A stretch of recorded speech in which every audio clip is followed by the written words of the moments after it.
American astronauts have not flown to space from U.S. soil in nearly 10 years. That is about to change. I think the United States is a nation of explorers. It's something that fundamentally appeals to our psyche. This is an experiment to see if an innovative private company such as SpaceX can fly NASA astronauts and reinvigorate space exploration. It's an honor to be not only representing NASA, but SpaceX as well in this next step of space exploration.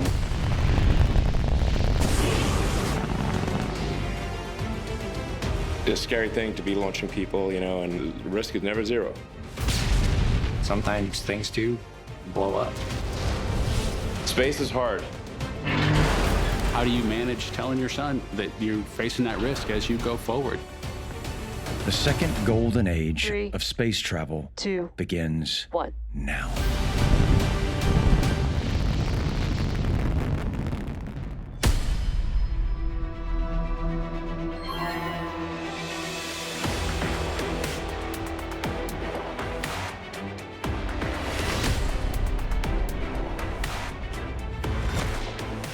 T-minus 3, 2, 1, 0, ignition.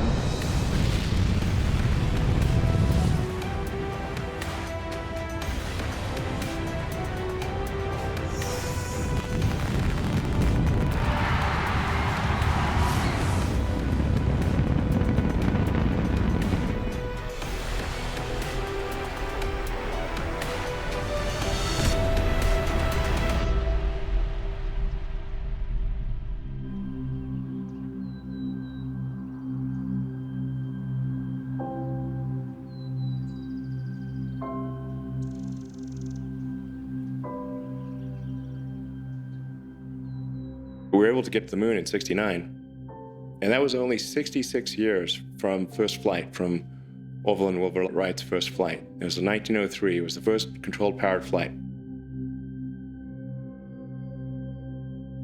Only 66 years later to landing on the moon. That's incredible.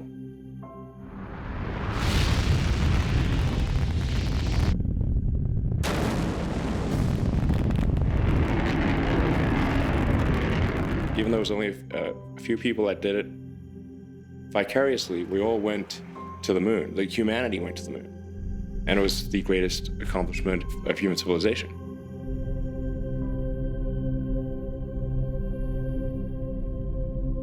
But it's been now 51 years since that first landing. And no one has the ability to land on the moon. The Apollo era ended in triumph, and NASA looked forward to a bright future with its new program, the Space Shuttle.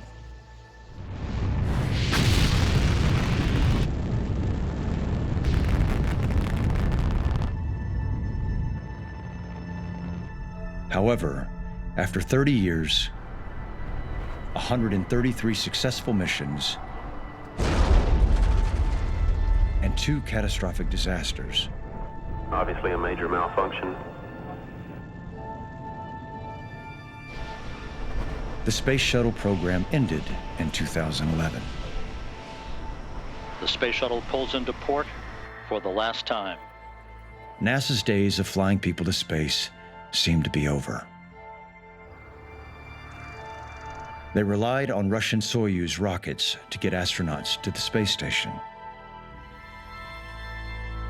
If you'd asked people in '69, they would have said by 2020, we would have had, hotels on Pluto. They wouldn't have thought that in 2020, that the United States hadn't been able to send people to orbit for 9 years. And so basically, we cannot be complacent about technology development. We have to really drive innovation hard.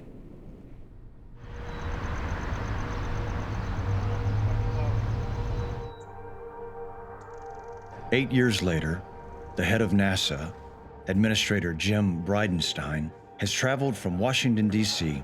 to make an important announcement about the future of space travel. Hey, good to see you.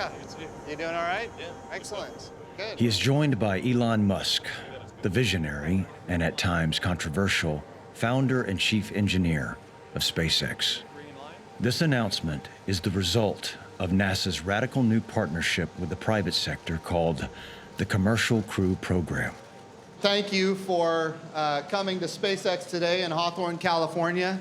The highest priority is launching American astronauts on American rockets from American soil. We are on the cusp of making that a reality. There's a lot of negativity especially these days, and it would be great to have something positive that perhaps can unite the country of the world, and advancement in space is one of those things. That is the reason that SpaceX was created. The launch of Crew is something that we've been working towards for 17 years.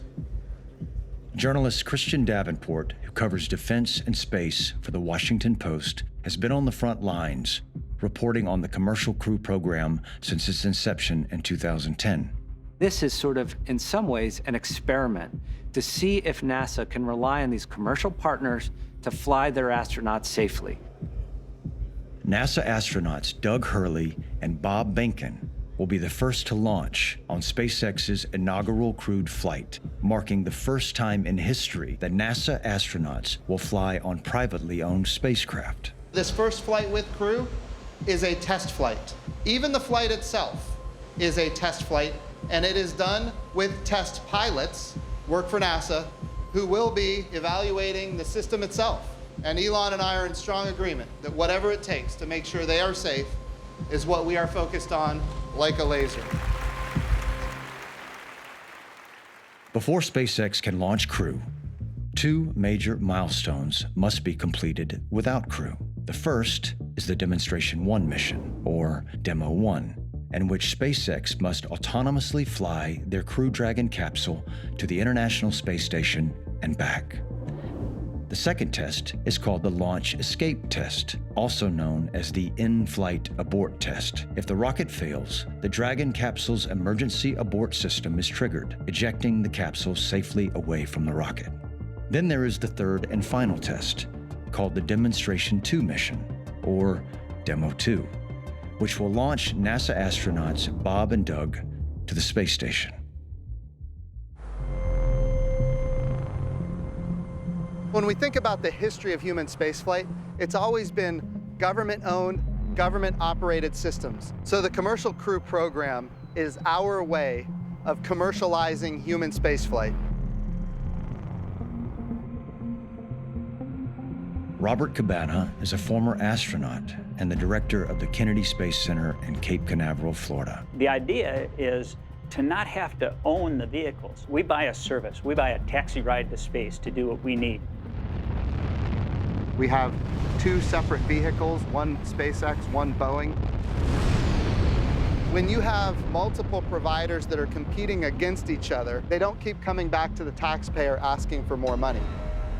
We'd like to have access to space be so low cost that industry is sending workers to space in a way that's going to be transformative for humankind. When the Commercial Crew Program was first proposed, there were doubts about whether it could work. Many worried that privatization would lead to decreased oversight, accountability, and less revenue for the government. You know, we really are in another golden age, if you will. It's neat to see, and it's neat to be, you know, maybe what you would argue is the ground floor of that now with Commercial Crew and what we're doing for SpaceX.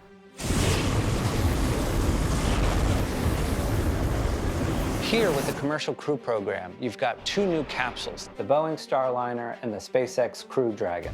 New technology, new innovation going into them. They're autonomous. They have the ability to fly to the International Space Station, meet up with the space station in orbit, and autonomously dock with it. It's like a self-driving car that can park itself, and that's a new technology that we haven't seen before. In 2014, NASA's Commercial Crew Program awarded SpaceX a $2.6 billion contract. After nearly a decade of designing and testing their new spacecraft, SpaceX will be the first private company to launch NASA astronauts. I'm pretty excited about being on the first flight of a new spacecraft, and it's awesome to work with the SpaceX team. You know, it's just a wonderful place to be. I couldn't have dreamed for a greater opportunity than this.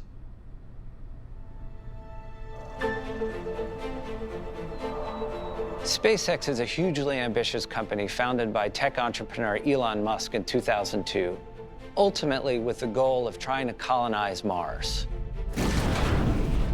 We want the exciting things that we see in sci-fi, in like sci-fi movies and books, we want that to come true one day. How do we make that stuff real? In fact, I think hardly anyone in the public knows that this is happening. Like, how do we, get this message across? Hey, really cool stuff's happening, tune in. But for all of the triumphs and all the successes and all the attention that a company like SpaceX gets, they have not flown humans before. That's a huge responsibility. I mean, NASA's astronauts are their pride and joy, they're national heroes, and their lives are being entrusted with these companies. So we're going to see if they can pass that test.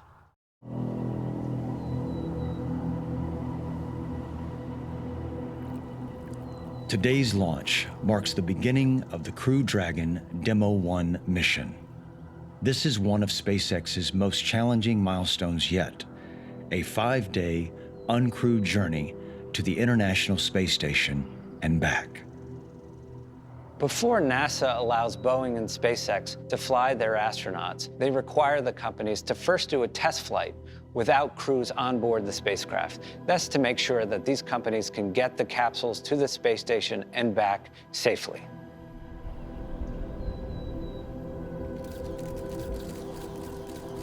The Demonstration 1 mission, or the Demo 1 mission, is an uncrewed flight. We're sending the Dragon autonomously to space station to dock and come home. We're going to be in firing room 4 for the launch itself, listening along with the team and kind of keying on the things that would be relatively important to us. It really is our chance to not be on board, but be with the rest of the team that'll support us when we actually fly this vehicle when Demo 2 comes around.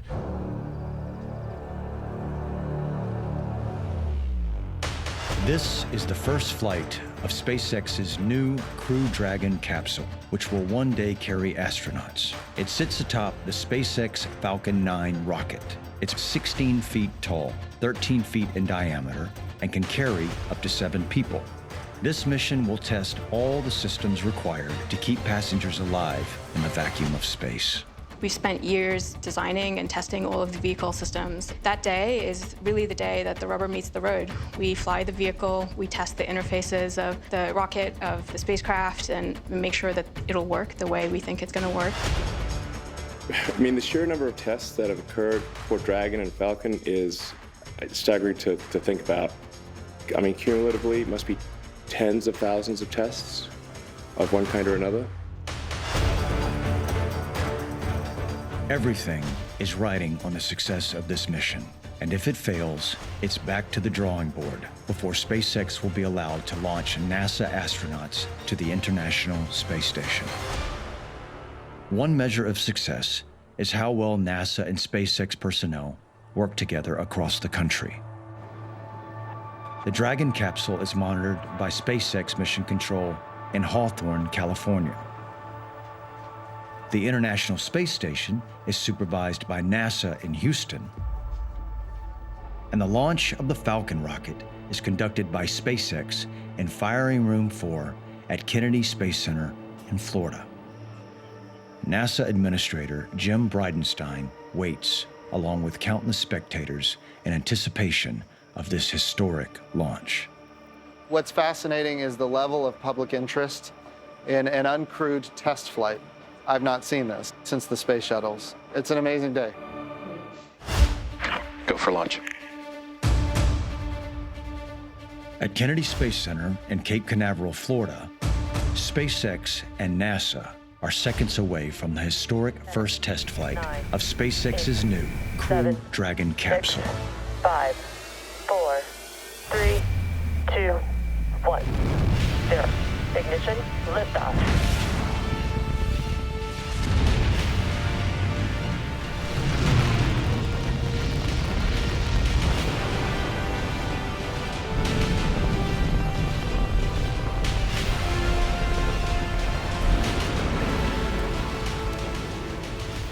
lot of energy in a rocket. You know, you're basically putting enough energy into the spacecraft such that it's equivalent to like a meteor. It's just like it's difficult for people to even comprehend.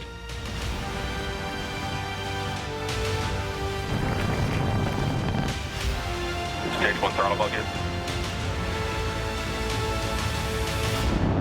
Power and telemetry nominal.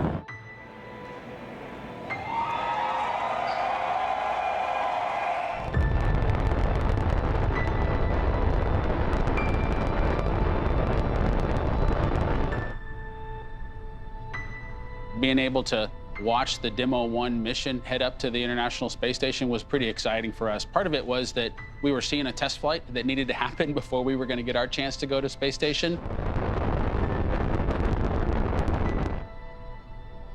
It's a myriad of emotions because you're looking at all the different things that could possibly happen during those missions, and you're excited about seeing it be completed successfully.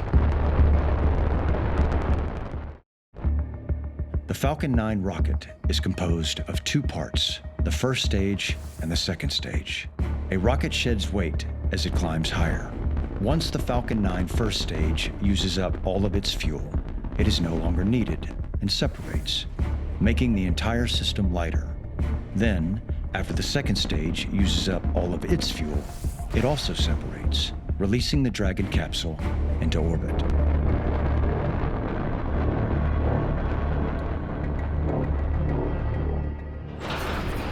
Stage separation confirmed.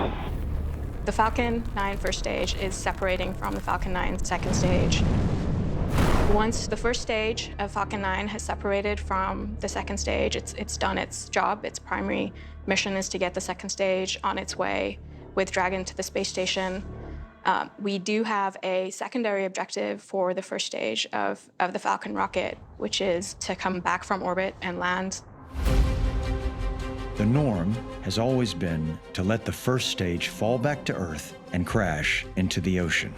But SpaceX has invented the first and only reusable orbital class rocket, which can fly itself back to Earth and land, so it can be reused multiple times. For the first stage, it starts its engines back up. It flips itself around, and the whole first stage is re-entering the Earth's atmosphere and slowly making its way back down for a landing on a drone ship that is out in the Atlantic Ocean. Landing legs have deployed.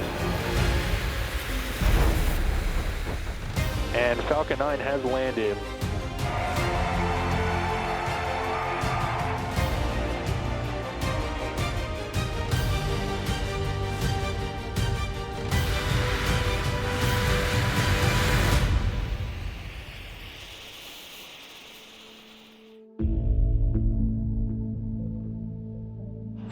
After the first stage separation is complete, the Crew Dragon capsule is propelled into orbit by the second stage. The second stage is lighting up its engine, and it's taking the Dragon spacecraft into orbit. Once the second stage successfully gets Dragon into the orbit that it is intended to go, it separates Dragon and moves away. This is a pivotal moment. The separation of the second stage from the Dragon capsule is the final step of the launch sequence. Dragon, separation confirmed.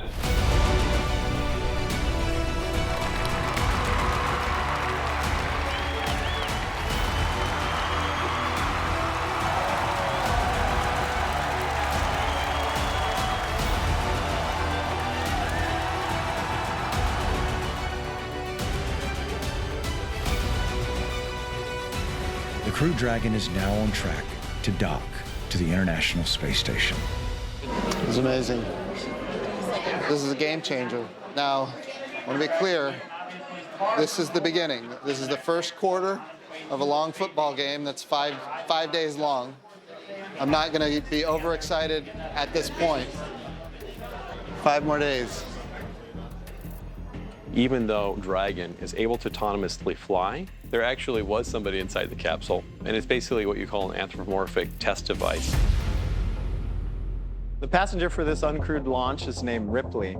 She is equipped and wired with sensors that are going to tell us about her experience. So during launch, she's going to experience different G-forces, and we want to make sure those are safe for future crewed missions. And we've done a lot to predict what that's going to be like, and we want to be 100% sure that our predictions are consistent with the flight that she is going on. What really matters is the direction that those Gs are going through your body. We try to put all the Gs through the chest because they can tolerate a lot more. So if you're dropping, sort of like bungee jumping, it could be going up and down your head. That's not as good as if it's going straight through your chest and you're accelerating in a car.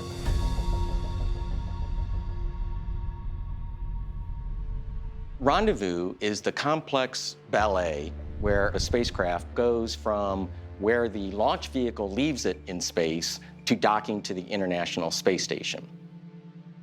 Robert Dempsey is one of NASA's flight directors for the International Space Station. He works with teams responsible for this phase of the mission, called rendezvous and docking.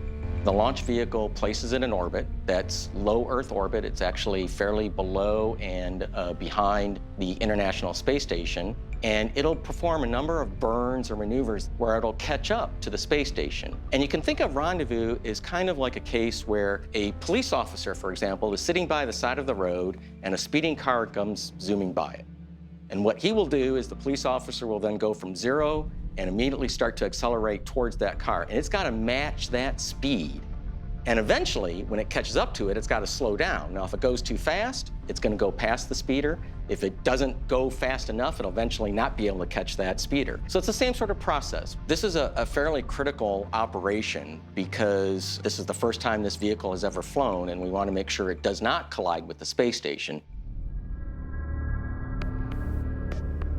A little over 24 hours after launch, SpaceX's Crew Dragon capsule autonomously flies itself to the International Space Station. Now begins the critical docking procedure. It requires meticulous communication between SpaceX Mission Control in Hawthorne, California, NASA Mission Control at Johnson Space Center in Houston, Texas, as well as the International Space Station.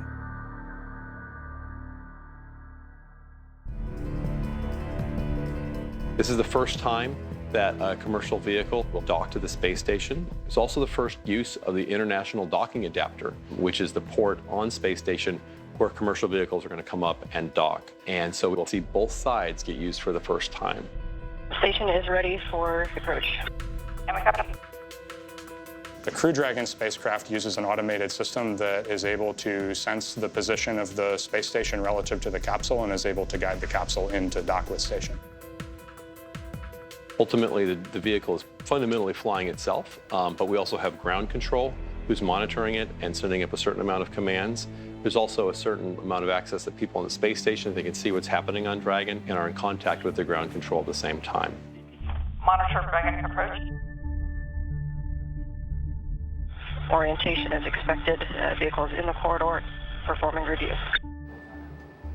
At this point in time, we actually take a little pause. We stop within about 20 meters of the docking port that's on the International Space Station. Hold command sent. Copy hold. Dragon hold confirm.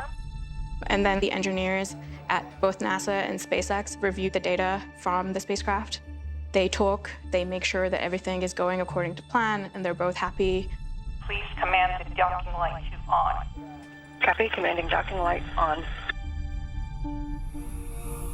Then Dragon is allowed at that point to autonomously move forward with the approach and docking to the space station. Dragon is resuming approach. Station copies.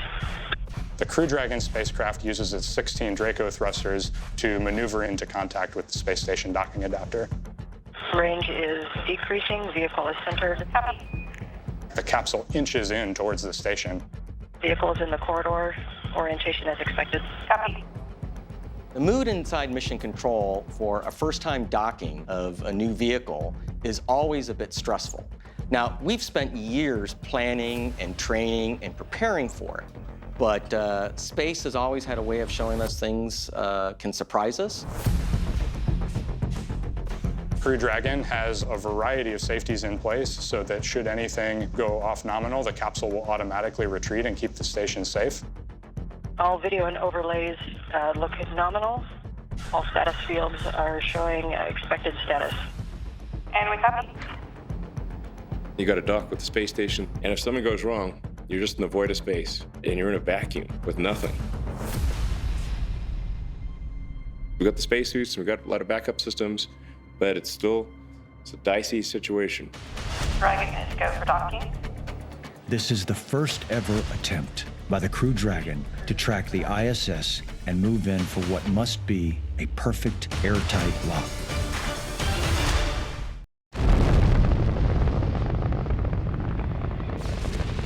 After a successful launch into space and separation from the Falcon 9 rocket, teams at SpaceX headquarters and NASA Mission Control closely monitor the Crew Dragon capsule as it faces its toughest test yet, a critical first-time docking with the International Space Station. If everything goes perfectly as expected, we'll just be monitoring, making sure everything goes right. Dragon is resuming approach and is go for docking.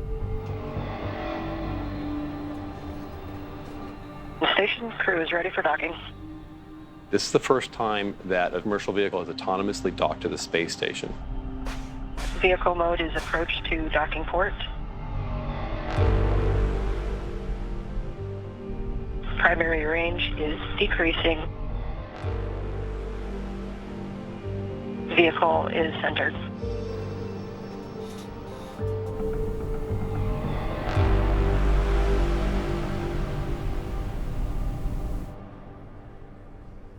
Top capture confirmed.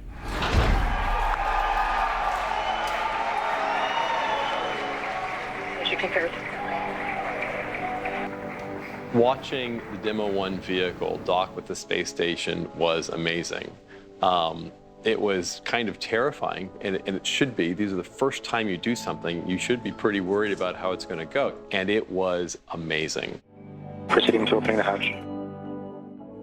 Once the Dragon docking adapter has completely sealed to the International Space Station docking adapter, the crew from the ISS are given the go-ahead from the ISS flight control team to go ahead and open the hatch. That's a manual hatch that's on the ISS side, and then there's another hatch on the front forward end of Dragon, and they open that too. And once those two hatches are open, the crew is able to transition from inside of the space station to inside of the Dragon spacecraft.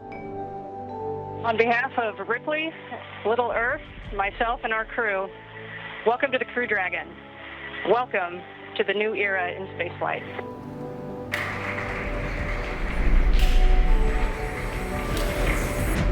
During the uncrewed mission, Dragon stayed docked with the space station for 5 days. That was to allow the team on the ground to observe and monitor the vehicle performance, and for the crew aboard the International Space Station to work with the vehicle and understand how it was going to interact with the space station.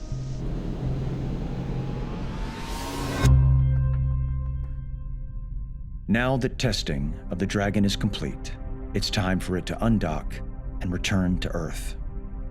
At that point, the International Space Station crew, they reverse the steps that they went through when Dragon arrived. So that means they close the hatch on Dragon first, and then they close the hatch on the International Space Station. The ground control team send a command for Dragon to undock from space station.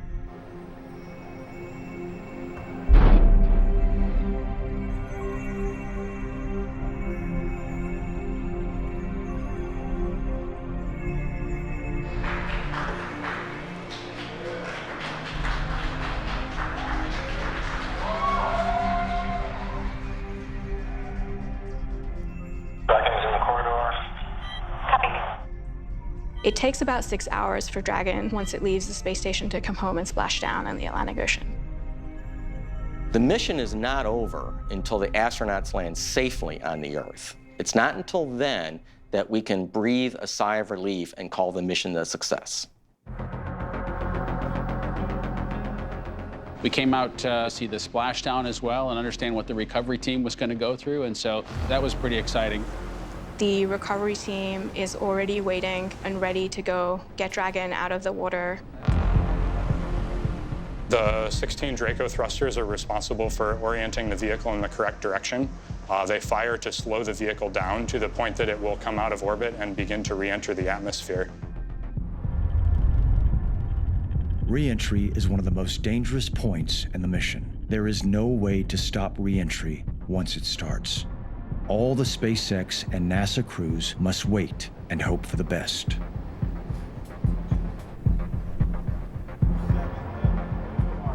Traveling at about 17,000 miles per hour, when Dragon hits the atmosphere, its heat shield will be put to the test as the vehicle is enveloped in a giant hypersonic fireball.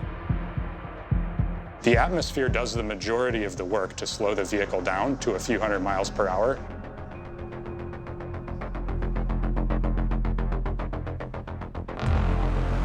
Dragon spacecraft, it's now subsonic. Now that the heat shield has passed its test and Dragon has safely slowed to below the speed of sound, it's ready to deploy its parachutes, which is the final step of re-entry. Parachutes are way harder than they look. If you go back and look at the Apollo program, they had people quitting over how hard the parachutes were. We almost had people quit at SpaceX over how hard the parachutes were. When the capsule reaches the correct altitude, we will deploy the drogue parachutes.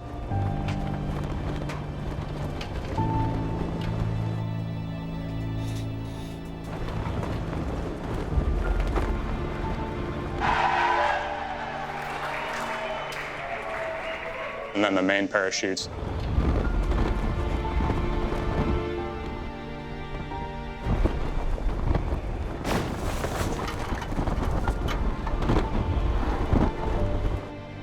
To bring us to a jogging speed before we splash down in the water.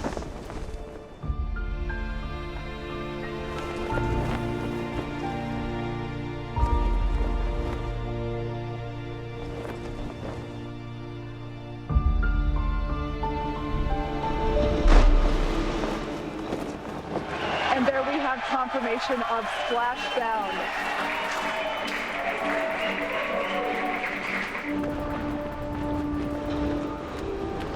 We have a team of people on fast boats that go out and attach ropes to the spacecraft. They bring it over to the recovery boat. The recovery boat has a crane which lifts Dragon out of the water and onto the deck of the boat. You know, the system is more than just the spacecraft. It's the people behind it that are operating it across teams. Most importantly, we learned how we can keep the crew safe, keep them comfortable all the way through the journey, there and back. It's a good confidence builder, not only for Bob and I, but for the team that you can do it again with the crewed vehicle. To see it pulled off so successfully kind of really brought home kind of a ton of excitement for the mission that will be Demo 2, the first crewed mission.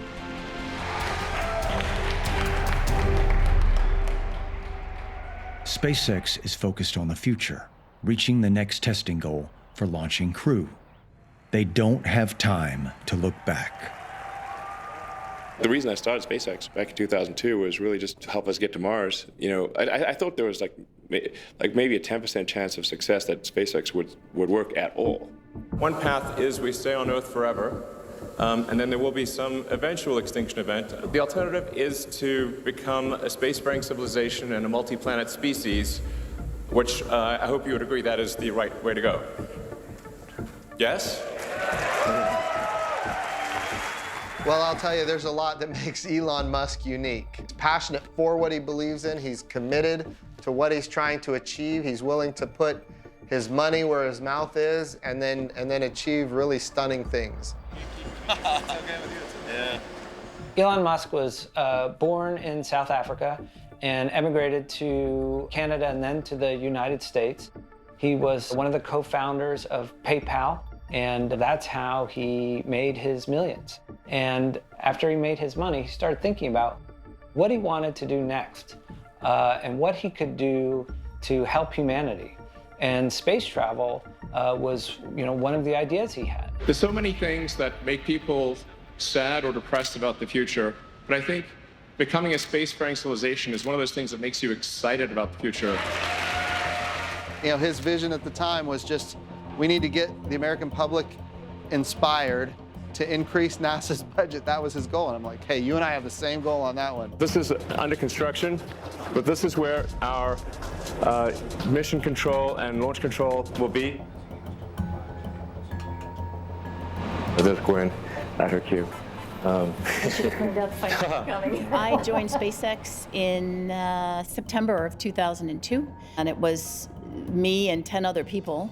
SpaceX President and Chief Operating Officer Gwen Shotwell is a key member of the team. Elon was very clear with everybody. We were to build the technology that was necessary to take people to live on other planets.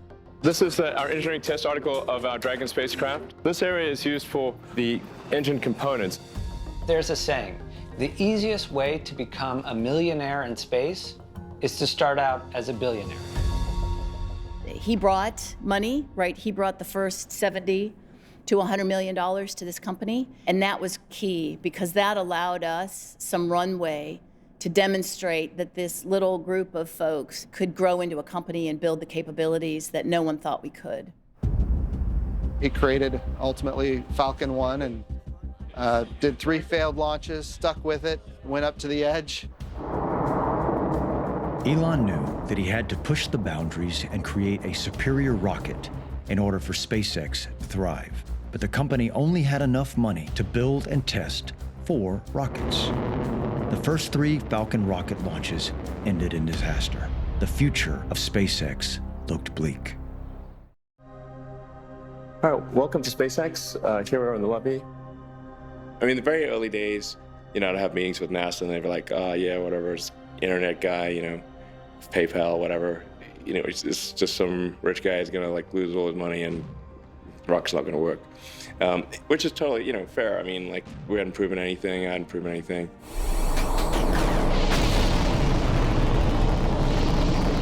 In the early days, when SpaceX was first trying to get to orbit, they had a rocket called the Falcon 1, and they launched it 3 times. All 3 times were unsuccessful, and they had one more chance. The 4th flight of Falcon 1.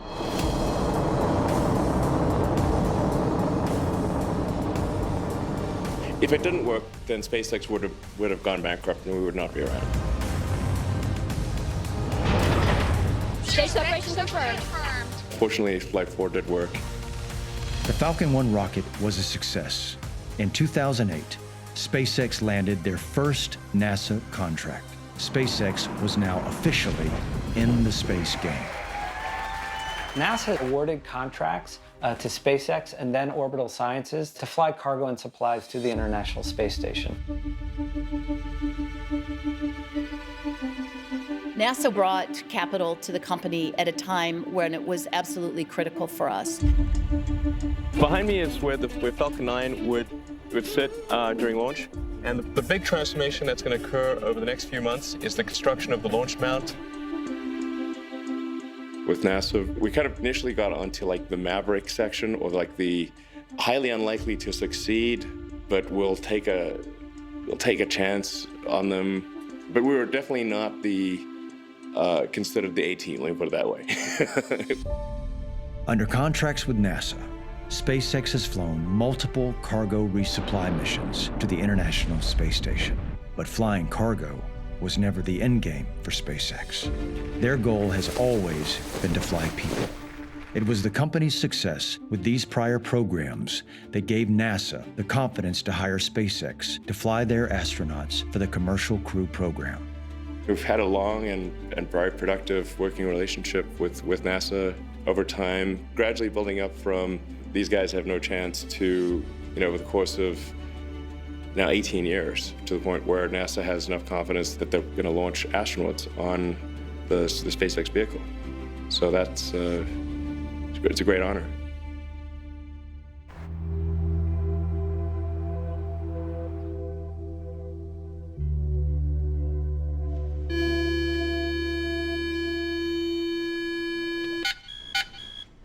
Uh-oh. It's teasing me. Totally teasing you. That's the Three Stooges poke right there. Yeah, So that is it's like the Mo version. Doug Hurley and Bob Benken are super experienced. They have many years behind them. They're two people who've been to space. I did fly on the space shuttle previously. I flew a couple of missions. I went to space station, did a lot of assembly, spacewalks. And there's both waving. I flew on STS-135, the last shuttle flight, and then before that, STS-127, which was an assembly flight. We go pretty far back. You know, we were hired in the same astronaut class back in 2000, so going on 2 decades, which is I guess we're called maybe the senior astronauts at this point. Old guys. Never flown in space together, and that's what's really exciting. Bob and Doug actually met their wives in that same astronaut class. So they're both married to astronauts, and they both were even in each other's weddings. That's Megan MacArthur, who is our flight engineer. Astronaut Karen Nyberg blasted off for her mission aboard the International Space Station. Having spouses that are astronauts that have been through what we're going through, that kind of recognize that there's long days that are involved, and they appreciate that aspect of it. Just make sure the backups are doing their job. They're not all that bad. They understand the ups and the downs, they understand the risks. It just makes it a lot easier in some respects, and maybe harder for them in some respects because they do understand all the risks, and they've done it. You left a 3-year-old son at home. You missed his first day, I think, at preschool.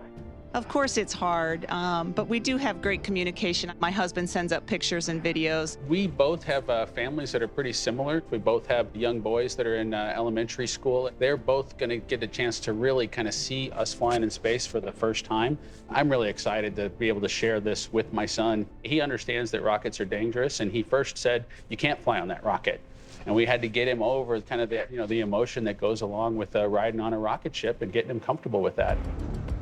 As we move towards flying these two individuals, as we often refer to them as these two fathers, right? They're these two people who have families. It's something that we take very, very seriously. We want to make sure that everything we do is right and that we're going to bring them home safely. Anytime you're developing new spacecraft, new technology, there's so much risk that's inherent in that. And when you put human beings on board, that makes the stakes so much higher. Everything has to go right for it to be a success. In the nature of our business as military test pilot school graduates kind of going through what we've been through, we recognize that there are all aspects of risk associated with our missions or the tests that lead up to it. It's a scary thing to be launching people, you know, and the risk is never zero. SpaceX's success record is far from perfect. 3, 2, 1. Liftoff of the SpaceX Falcon 9 rocket. On June 28, 2015, SpaceX launched their 7th cargo resupply mission for NASA to the International Space Station. And we appear to have had a launch vehicle failure. Several minutes into launch, the Falcon 9 rocket failed and completely disintegrated, destroying the entire contents of NASA's cargo. It's definitely, a setback, but I mean, the fact of the matter is rockets are just extremely difficult. It was later determined that the failure was likely caused by a single strut inside the rocket that broke free and breached a helium tank. Then, on September 1st, 2016, another major failure.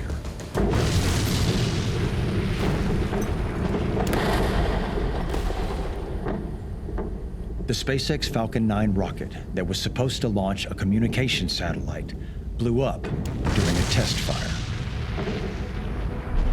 You know, it's part of testing.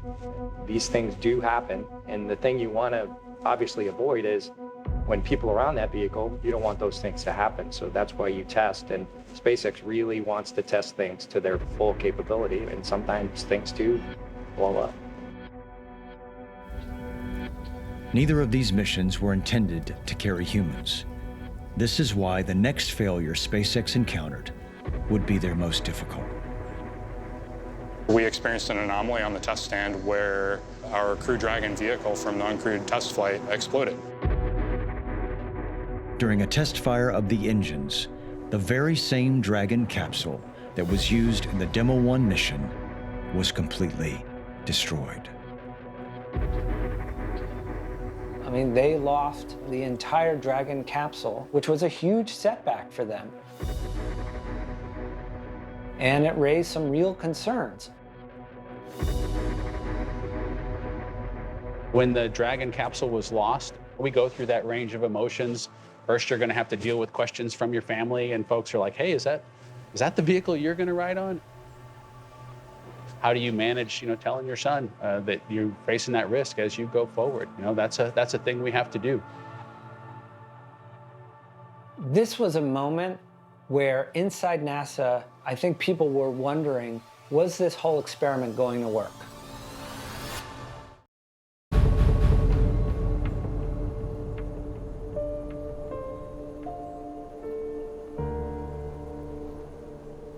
We experienced an anomaly on the test stand where our Crew Dragon vehicle from the uncrewed test flight exploded. There were people on the beaches of the Florida Space Coast, and all of a sudden, they saw this huge plume of orange smoke go up. It's an interesting challenge to figure out how, for a kindergartner, that's the age of my son, how do you explain, the situation that kind of unfolded? Luckily, he's not on the internet to be able to chase down those videos on his own at his age. But we went through the process of taking him to Florida, watching a rocket launch. So after going to Florida, seeing a new ship kind of launch into space, he was ready for me to go. And I think going along with that, not only kind of reinforcing some things to your family, but reinforcing things with the team. We kind of felt like in some ways we had to kind of get the team back up, especially the team in Florida, because obviously they took it very, very hard and very seriously. They recognize that they're responsible for our safety kind of going forward. So it's pretty hard on that team to look us in the eye after having, a failure like that. Right after the explosion, NASA and SpaceX led an investigation. They quickly found the root cause of the problem. The SpaceX investigation revealed that the cause of the explosion was an unexpected reaction between a fluid under high pressure and a titanium component inside the vehicle. The anomaly we had the capsule strapped down to a stand, and we had a large series of high-speed cameras and tons of sensors, which allowed us to really get to the root cause of a very nuanced risk that we would not have otherwise known about.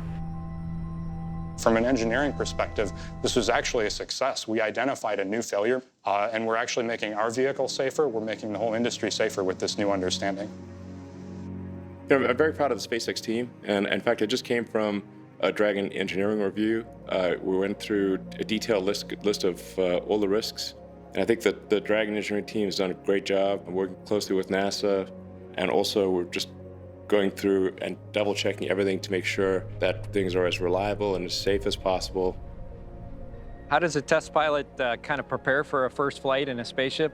That's a great question, because the last time we did this in an orbital vehicle, it was John Young and Bob Crippen. So it's been a while. We usually ask, what if it doesn't go exactly the way you planned? Then how should we be prepared? And so we really try to dig into every piece of the puzzle to really understand what's our plan and then what's our backup plan. And we're prepared for all of those things. NASA and SpaceX must prepare for all potential problems. If there's a fire on the pad, the astronauts must escape quickly. So they train on emergency escape systems. SpaceX has on Launch Pad 39A an emergency egress apparatus. If there's a fuel leak or the astronauts need to get off that launch tower as quickly as possible. So they've set up essentially a giant zip line. From 265 feet above the ground, the slide wire basket whisks the astronauts down the line in under 30 seconds to a distance of approximately 1,200 feet from the pad.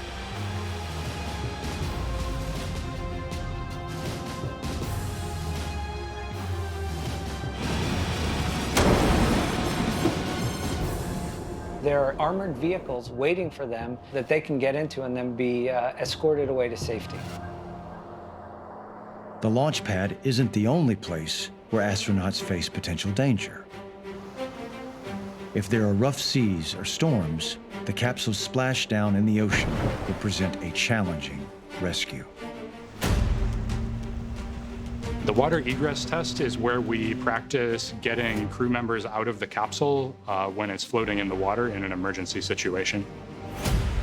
Landing in the water, anybody who's been on a deep sea fishing trip knows that you can get pretty seasick pretty quickly, having not even been to space. So landing in the water is somewhat of a challenge with the physiological aspect. So we'll see how we react.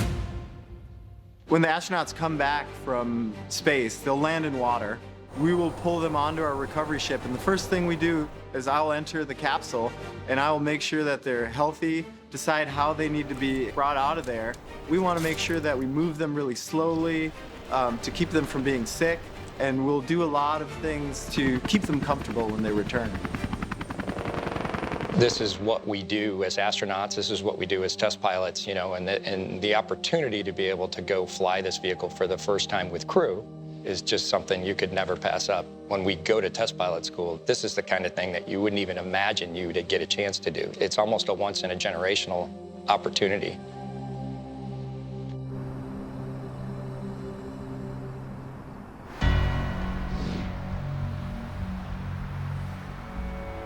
How's it going? How are you? Hey, Bob. Good to see you. Good to see you. Hey. Doug, good to see you. In 2014, the Commercial Crew Program awarded SpaceX $2.6 billion to create a new launch system. Today, NASA Administrator Jim Bridenstine is visiting the SpaceX factory to see how the taxpayers' money is being used. A lot to see, huh? Yeah. The SpaceX factory is like a candy land for aerospace. It's like this incredible place because you can see rockets being built, lots of rockets. You can see lots of engines being built. You can see Dragon spacecraft being built. You really see the cutting edge future of spaceflight all the time, all around you. This is the part of the factory that houses the revolutionary Falcon 9 rocket. This rocket essentially has been designed with the help of NASA, with the help of the Air Force. It's really designed for how to make the most reliable rocket ever made. Right. So that is the fundamental goal. Right. Falcon 9 is essentially standing on the shoulders of titans, as they like to say in literature. We've built upon a lot of those lessons, the things that NASA has learned. We've taken that, but used kind of a clean sheet of paper that says, how can you build a rocket knowing that we want to do things that have not been done before? In the history of spaceflight, rockets were used once. Liftoff of the Atlas V. Their first stages went up, delivered their payload to space. We have stage separation. Then they splashed down in the ocean, never to be used again. That would be like flying cross-country from New York to LA and throwing away the airplane. That would make commercial aviation enormously expensive, and yet that's what we've been doing in space. We have liftoff of the Falcon 9. What SpaceX has done is developed a rocket that can be reused. Its first stage booster delivers its payload to orbit. Stage separation confirmed. Then it flies back and lands on land or at a ship at sea. We have an interesting history at SpaceX when we talk about failure.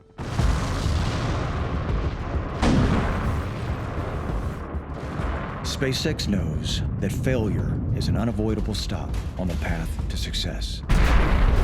Now that they are on the verge of flying astronauts for the first time, the stakes have never been higher.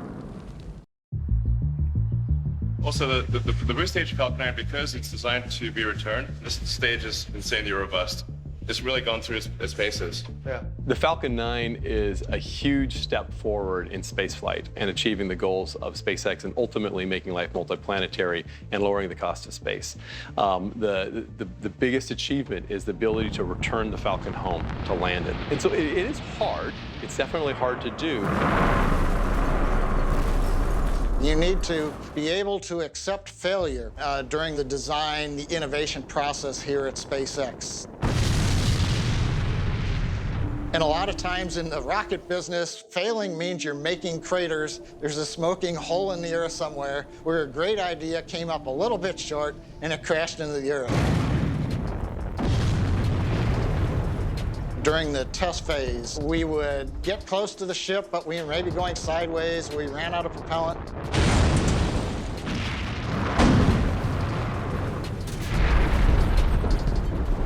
But we do that because you use a test, a fly, a test, a fly, and then figure out how it works, not necessarily by just running analysis in computers, but by actually flying the rocket. That's where you really learn what the rocket can do. For decades, honestly, people thought that that was not something that you could do. They thought it would just be too hard to bring a launch vehicle back to control that vehicle coming all the way back to Earth. After years of designing and testing the Falcon 9, in 2015, SpaceX set out to make history by attempting the first ever landing of a first-stage orbital rocket. Space separation confirmed. To bring Falcon 9 back to Earth, we've got a navigation system in the first stage. Most first stages don't have that. The rocket will then relight 3 of the 9 engines to begin to slow down. Each engine can be moved left and right, up and down, so that we can steer the rocket back towards where the landing site's going to be. Stage 1 landing burn has started. I've heard it described as you're standing on the top of the Empire State Building and you drop a pencil off and you have to land the pencil on its eraser on a postage stamp. Ultimately, it's not beyond the realm of physics, and if it's not beyond the realm of physics, there's an engineering way to get it done. The Falcon has landed. Wow, this thing actually landed intact. Amazing. That was crazy. There's an old phrase, if you're not failing, you're not learning. So if you're too cautious and you never fail, you're not actually figuring out how to push the envelope to do the kind of things that no one has done before.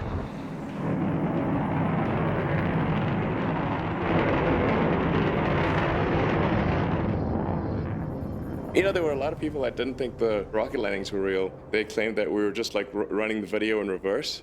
Sometimes people like get confused between improbable and impossible. There's lots of things that are improbable. But unless you break the laws of physics, it's not impossible. Currently, the Falcon 9 is designed to be flown 10 times. Each time we do a refurbishment, what we call vehicle maintenance. That doesn't mean that it expires after 10 flights. Instead, as we get close, we will look to do some more testing because we expect the Falcon 9s can fly way more than 10 flights. We just ease up on it a step at a time as we expand the history.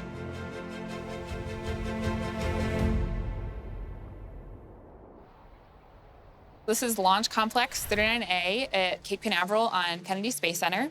This building houses and processes Falcon 9s that have landed at our landing pads or have been landed on the drone ships and have come into port.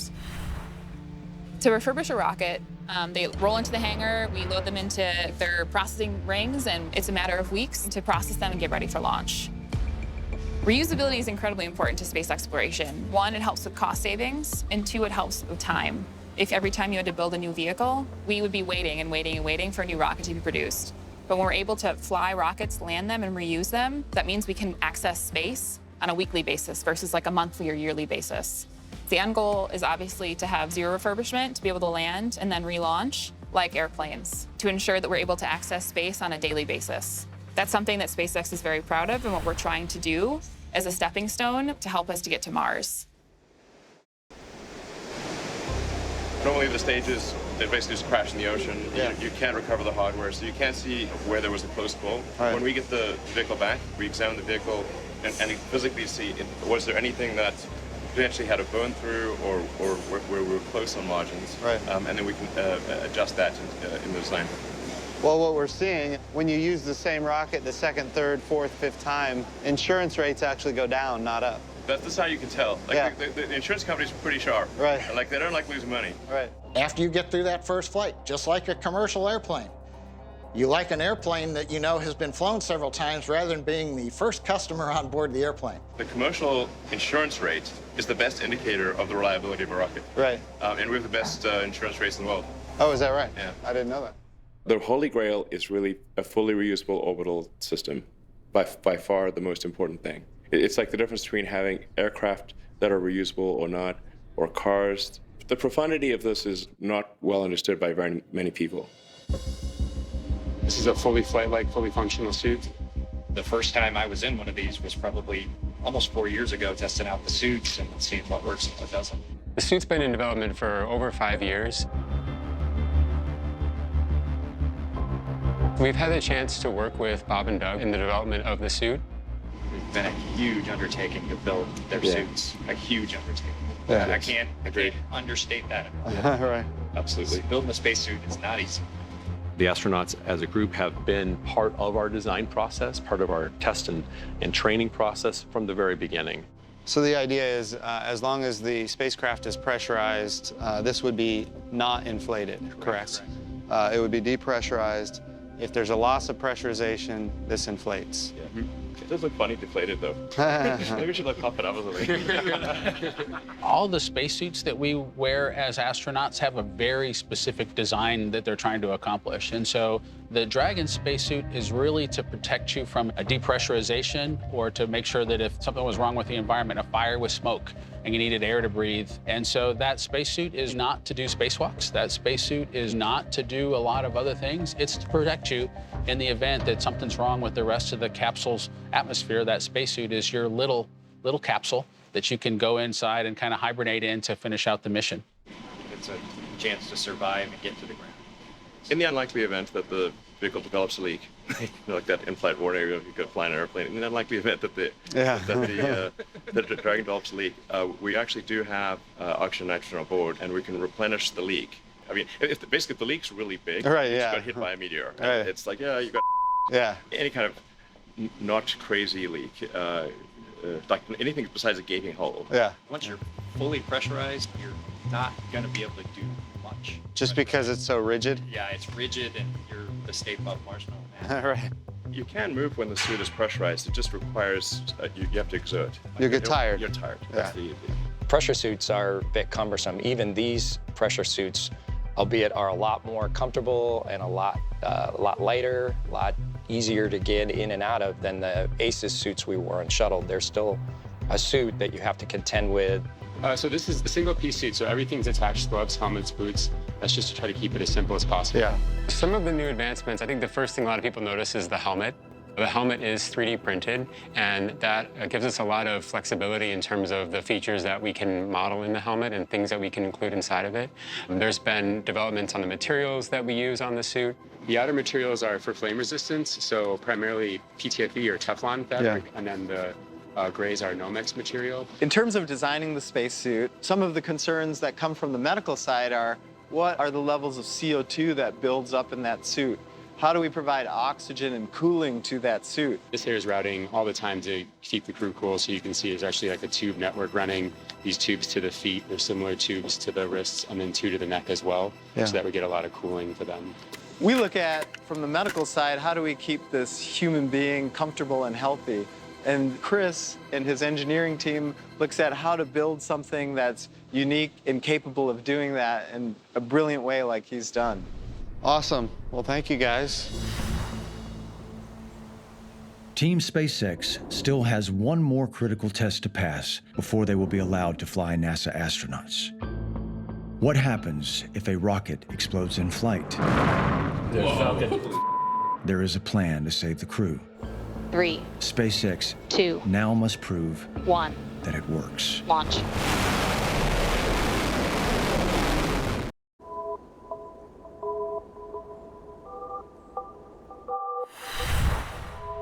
The Crew Dragon capsule is the spacecraft that houses the crew. It is replacing the Cargo Dragon capsule that was previously used on SpaceX resupply missions to the International Space Station. The Dragon spacecraft that we'll be using to carry astronauts to the space station and bring them home is really a 21st century spaceship. My first impression of the inside of Crew Dragon, I was amazed. It's obviously a modern space vehicle. It's a very sleek design inside, very comfortable. The seats are actually car racing seats, so the safety factors go up considerably. We've flown Crew Dragon already to the space station and back. We subsequently made a lot of changes, improvements, but we also just have to be absolutely paranoid about safety. Well, the experience of training in an accurate capsule with a spacesuit is invaluable.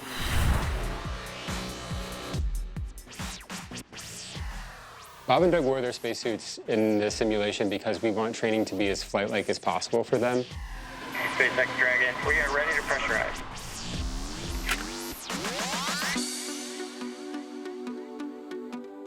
When you have all your equipment on, it allows you to get more comfortable in a situation. So the more you can train in those suits, the better you'll be on the real day.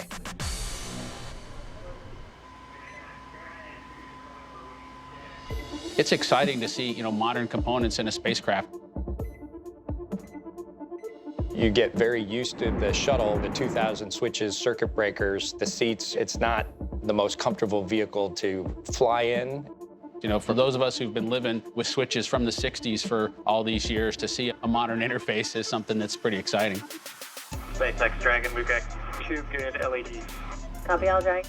Some of the great innovations that we've made, we have these wonderful touch screens, so you can see everything that's going on in the vehicle. You can get all the data that you need about the vehicle, and you can also control the vehicle all from these touch screens. The gloves are compatible with the touchscreen. It's imperative because there are operations you need to do with the gloves on. Our tablets are updated. The Dragon capsule is almost completely automated, so it should be able to fly the entire flight without us intervening at all if everything goes normally. And I think it's the way of the future with vehicles. I mean, we see that now with cars, we see it with airplanes, and this is just the next logical step. You should monitor your Dragon longitude for knowledge about initiation of claw separation prep. When you think about automation, it's a layer of complexity in software that needs to be verified. So the task for crew on a good day is hopefully that they don't need to do much.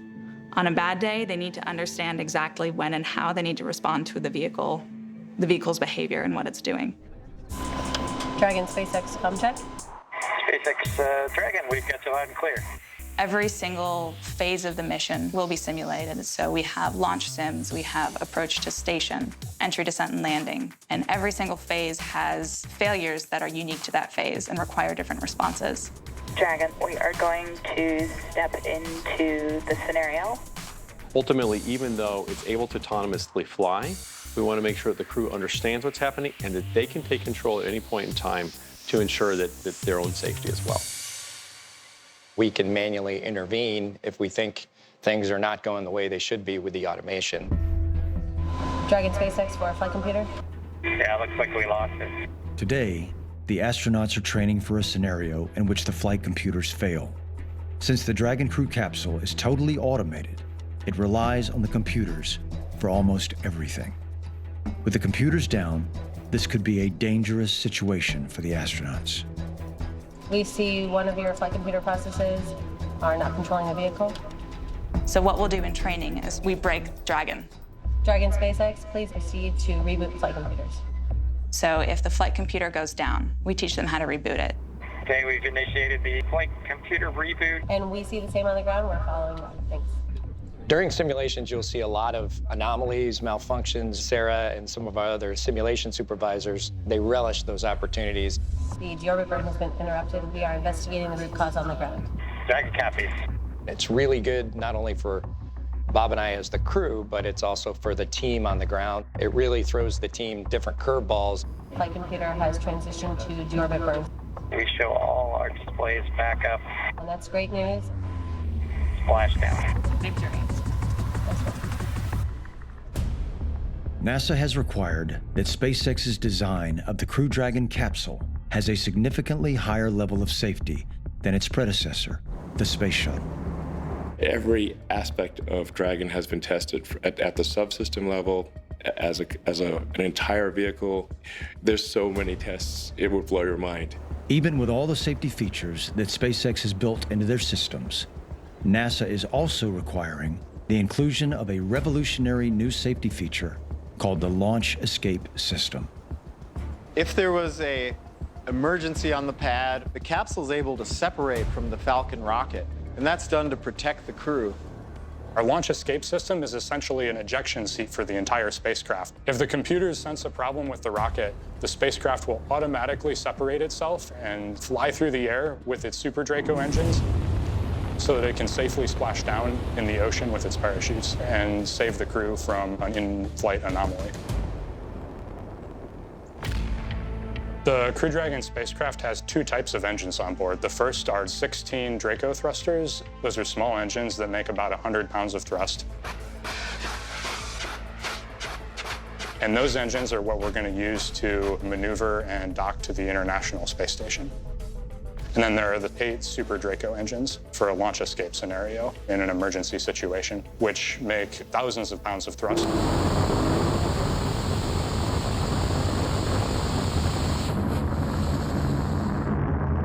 Crew Dragon is utilizing 3D printing to manufacture some of the components on it. A 3D printer works by laying down layers of metal powder, and as it lays down each layer, it will melt together a specific part, and then it builds up layer by layer to create whatever shape that you want. And so this is really useful when we look at things like printing an engine that needs many fluid passages in it. It needs to be a very interesting organic shape. And because you melt it together layer by layer, you can make hollow parts, you can make very interesting shapes that would be difficult to make by any other method.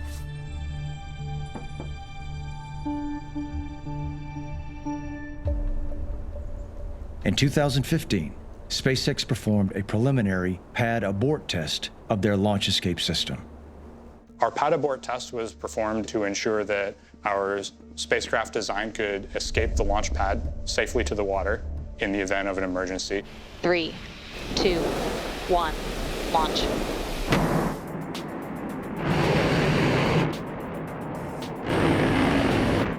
During an escape, they will likely pull between 4 and 6 Gs. It depends on the different variables and the situation. I think a roller coaster is under 3 Gs. We're over 1 kilometer. Truck deploy. Drugs look good. Passing through 600 meters. The pad abort test was a precursor to a much larger challenge called the in-flight abort test. In-flight abort is a similar test, but it tests a different set of conditions.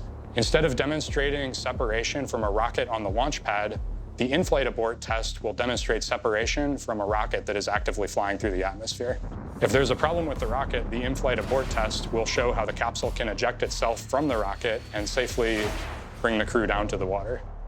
The stakes for the in-flight abort test are massive. It is the last critical milestone that SpaceX must pass in order to be allowed to fly NASA astronauts. Ignition, liftoff. 4, 3, 2, 1, and liftoff. Liftoff of the 25th Space Shuttle mission, and it has cleared the tower. One of my strongest memories as a child was in 5th grade. We watched the Space Shuttle Challenger blow up.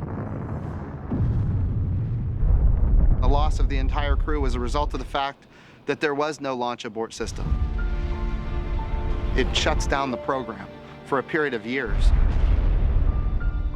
What we want to do now is we want to get to a day where when there is a catastrophic failure, we have a launch abort system that keeps our crew safe.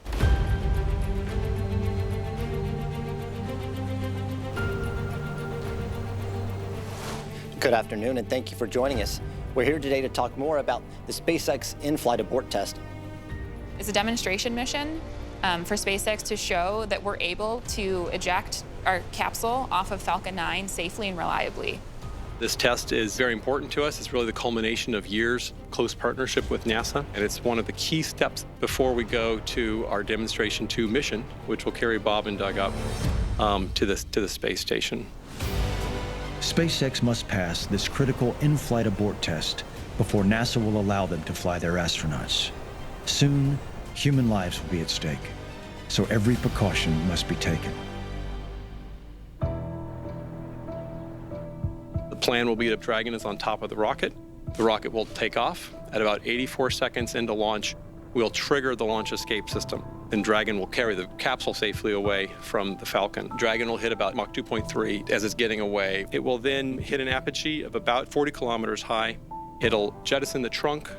It'll reorient itself with the Draco engines, and then it'll continue its trajectory down. And about 5 minutes after launch, the parachutes will deploy. And about 10 minutes after launch, we expect splashdown. The Dragon recovery forces will also be out there. One of the things I want to mention, and this is kind of exciting, the Falcon has flown 3 times before, and it's going to refly for this test for the Commercial Crew Program. The booster behind us, or the Falcon 9 behind us, will be flying our in-flight abort, so this will be its 4th flight.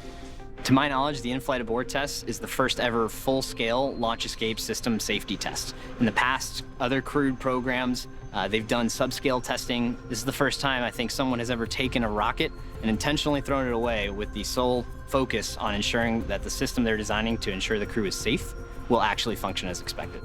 A big part of the cost of the in-flight abort test will be a multi-million-dollar rocket that will be deliberately and completely destroyed in the test. Hi, Chris Davenport from the Washington Post. Question about the fate of your booster. You said it could tumble, it might come apart, you mentioned a fire. I mean, is there a possibility that it could actually explode if people are watching, from the beach? Should they be prepared for that? Thanks. Sure. Absolutely, Chris. Yes, both stages are loaded with fuel. We expect there to be some sort of ignition and probably a fireball of some kind. Whether I would call it an explosion that you would see from the ground, I don't know. We'll have to see what actually happens. But I wouldn't be surprised, and that wouldn't be a bad outcome if that's what we saw. While you hope the abort engines never light, you don't want that ever to happen, because that means something very, very bad has happened. You're in an emergency situation, but it can happen. I mean, just recently, NASA astronaut Nick Hague was on a Russian Soyuz where there was a problem with the rocket.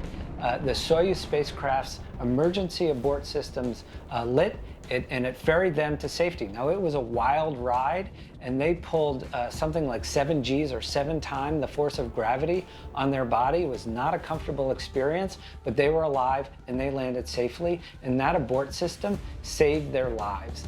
The in-flight abort test, if you're Doug and Bob, that's immensely important because it just reassures them that the spacecraft they're going to get on is safe. Key NASA and SpaceX officials have gathered in Firing Room 4, also known as Launch Control, at the Kennedy Space Center.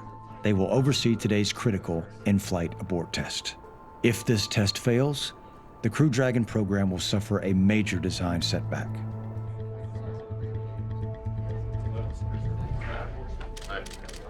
We're obviously doing everything we can to make this mission as reliable as possible. No stone is left unturned.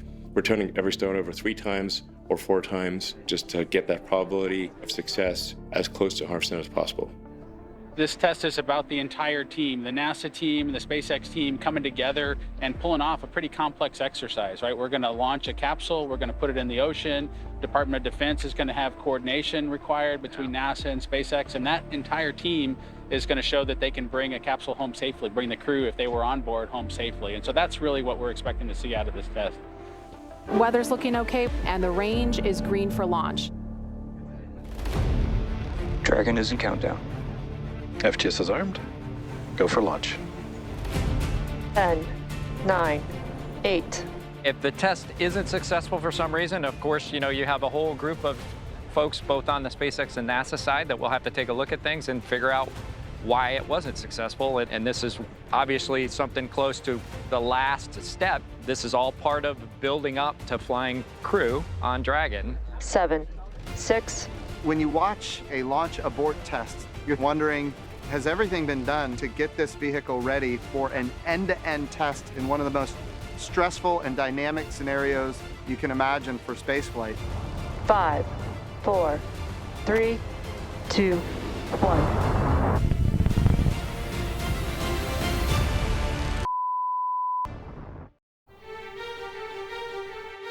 This is the final step. Everything is on the line with today's in-flight abort test. If this test fails, NASA will not risk the lives of their astronauts, and the entire project will come to a halt.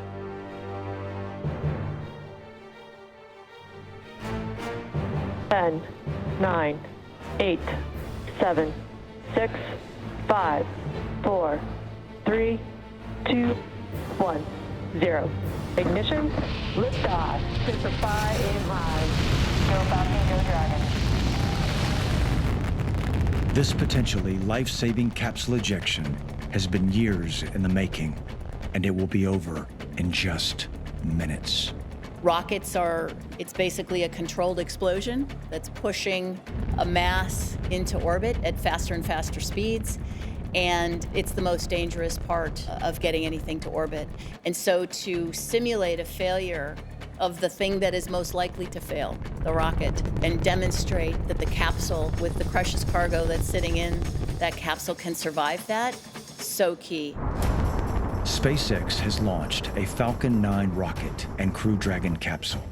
The abort is automatically activated when the system detects that the rocket is malfunctioning, such as in the case of an engine failure, explosion, or the rocket veering off course. The abort can also be manually triggered by ground control. That will happen in this test. Vehicle is supersonic and passing through maximum dynamic pressure. Once the computer senses that the rocket has malfunctioned, it blows the bolts holding the capsule to the rocket. Dragon launch escape initiated. Then, the Crew Dragon's Super Draco engines fire for 10 seconds to propel the capsule away to safety. Dragon's away. Whoa. Because the Super Draco escape thrusters are integrated into the vehicle, you have a launch escape capability all the way to orbit, which has never been the case for any spacecraft before.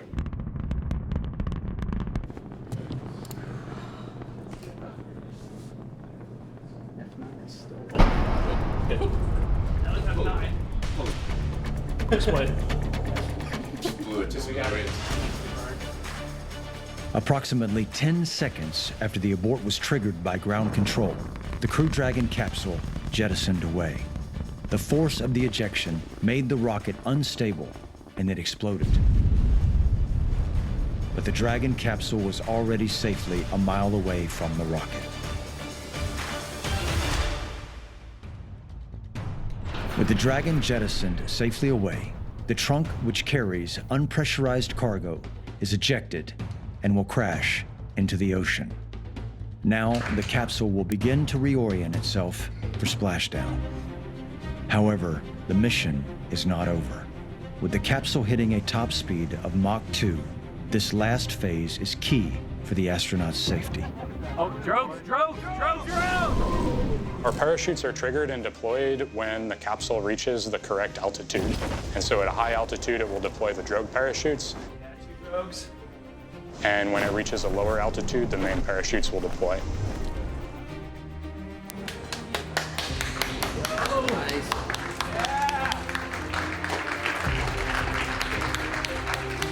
Fully open, and we are coming up on about a minute until splashdown. All right, here it is coming down. Perfect.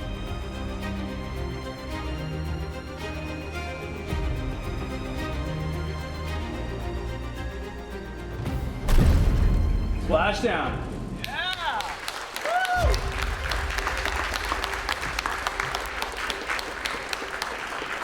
To watch it go from start to end successfully, it's really something to behold. And I know a lot of emotions on both teams today, and we're very excited about it. It's just one step on this longer road to creating a mass transit system for people to other planets. Is everything good? Everything's good. And so as a crew member that's going to ride on board this vehicle, having a system on board Dragon that can get you out is pretty cool. I think people sometimes forget that technology does not automatically improve. It only improves if a lot of people work very hard on that technology. We have to drive innovation hard to make life multiplanetary. I think this is very important to secure the future of life as we know it, and to ensure that the light of consciousness does not go out. We are a nation of explorers. We're also a nation that leads. And this, of course, represents us returning American astronauts to space on American rockets from American soil. So this is a great opportunity for us to once again lead. And this time when we lead, we're doing it differently than we've ever done it before. We need to make sure that we are constantly pushing the envelope, constantly moving forward with technology, and making sure that we are commercializing it in the process. Today we had a launch abort test of a commercial crew provider. Commercialization of space is the next giant leap. And when we take this leap, we absolutely need to make sure that our crew is safe. The success of today's in-flight abort test sets the stage to send astronauts to space from U.S. soil once again, in a mission called Demo 2. And for the first time, they'll fly aboard a private spacecraft. So in this very challenging time, when we launch to the International Space Station, something we haven't done from American soil since 2011, I do think that it gives people an opportunity to dream big and to look up and to know that we can do stunning things. And it gives people hope, not just in the United States of America, but throughout the entire world. I don't generally get nervous, but when I start thinking about this mission, I actually get quite nervous about it. The launch of Demo 2 will be the day. This will be the moment for this company. This is the culmination of everything we have done since the company was founded in 2002. This is a crucial step, getting people back to orbit again. You know, knock on wood, I think probably success is high, but it is not 100%. We're just doing everything we can to think of any possible way to improve the probability of success, because this would be a big setback if something were to go wrong. Bob and Doug are poised to leave quarantine and ride in Teslas to iconic Pad 39A at Kennedy Space Center in Cape Canaveral, Florida. We're excited, of course, for the mission, and one of our goals is to share it with everybody. I hope that people appreciate the amount of effort done by so many people at NASA and so many people at SpaceX to get us to this point. When Bob and Doug walk down the crew access arm to the Dragon capsule, they'll also be walking into the history books as the two astronauts that returned America to space from U.S. soil. This will be a stunning achievement for NASA and SpaceX, officially launching the second golden age of space travel. This is but the first step on a long journey that will take us back to the moon, then to Mars, and beyond.